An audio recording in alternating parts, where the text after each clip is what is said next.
अस्सलाम वालेकुम नाज़रीन, एक नई वीडियो में आपको खुशामदीद कहती हूँ। आज की वीडियो में आपको बताऊंगी कि मसाला भिंडी घर में किस तरीके से तैयार की जाती है। आइए जानते हैं। सबसे पहले आपने एक खुले मुंह वाला बर्तन लिया, उसके अंदर आपने कुकिंग ऑयल का यूज करना होता है। 1 कप का 4th पार्ट आपने कुकिंग ऑयल लेना है। उसके बाद आपने इसके अंदर 2 अदद दरमियाने साइज के प्याज लेने हैं।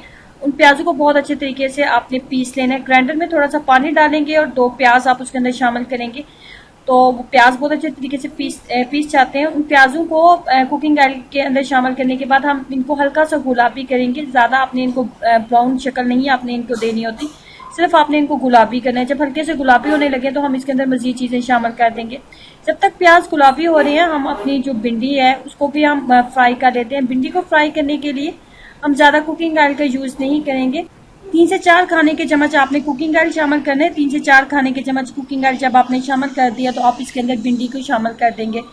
भिंडी हमने दरमियाने साइज की लेनी होती है, बहुत ज्यादा बड़े साइज का आपने भिंडी का इस्तेमाल नहीं करना, और भिंडी को आपने दरमियान से कट कर लेना है। सिर्फ एक आपने कट लगाना होता है। 3 से 4 मिनट आप इसके अंदर इसको फ्राई कर लेंगे। आपने कुकिंग ऑयल की मिकदार ज्यादा नहीं रखनी होती, 3 से 4 चम्मच ही आप कुकिंग ऑयल की मिकदार रखेंगे, और 5 से 7 मिनट आप इसको इसके अंदर हल्का सा आप इसको फ्राई कर लेंगे। प्याज जब गुलाबी होने लगे तो उसके अंदर 6 अदद आपने टमाटर शामिल करने होते हैं बारीक कट करके। उसके बाद 1 बड़ा खाने का चम्मच लहसुन और अदरक का पेस्ट हम इसके अंदर शामिल करेंगे। उसके बाद मैं इसके अंदर सुरख मिर्च का पाउडर शामिल करूंगी। सुरख मिर्च का पाउडर शामिल करने के बाद हम इसके अंदर हल्दी पाउडर शामिल करेंगे, और इसको बहुत अच्छे तरीके से मसाले को हम पका लेंगे। कुछ देर मैं इसको बहुत अच्छे तरीके से भून लूंगी। उसके बाद मैं इसको कुछ देर के लिए दम के ऊपर रखूंगी ताकि प्याज और टमाटर बहुत अच्छे तरीके से गल जाएं। 10 मिनट इसको दम के ऊपर रखने के बाद और बहुत अच्छे तरीके से इसकी बुनाई करने के बाद कुकिंग ऑयल अलहदा हो चुका है और मसाला बहुत अच्छे तरीके से तैयार हो चुका है। अब यहाँ पे हम इसके अंदर भिंडी को शामिल कर देंगे।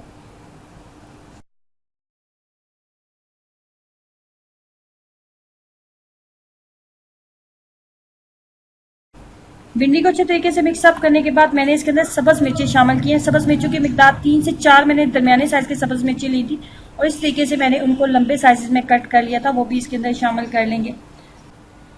और यहाँ पे आप इसके अंदर 1 चाय का चम्मच सफेद जीरा और 1 चाय का चम्मच आप खुश्क धनिया, दोनों को मैंने मिक्स कर लिया था और वो मैंने इसके अंदर शामिल कर दिया।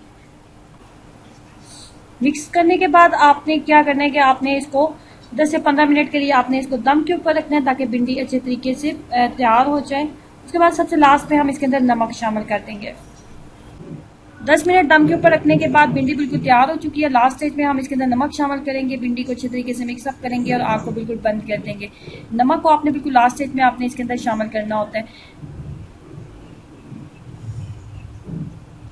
इस तरीके से आप घर में मसाला भिंडी को तैयार कर सकते हैं, जो खाने में बहुत ही मजेदार और लाजवाब है। उसमें गर्मा में अगर लंच में भिंडी मिल जाए, मसाला भिंडी बनी हो और साथ में सादा रोटी हो, तो लंच खाने का तो क्या ही मजा होता है। अगर आपको भिंडी बहुत पसंद है तो मसाला भिंडी को एक दफा जरूर ट्राई कीजिएगा, और मेरे साथ अपना एक्सपीरियंस जरूर शेयर करें कि आपको इसका टेस्ट कैसा लगा। खुश रहें, हंसते मुस्कुराते रहें। अल्लाह हाफिज।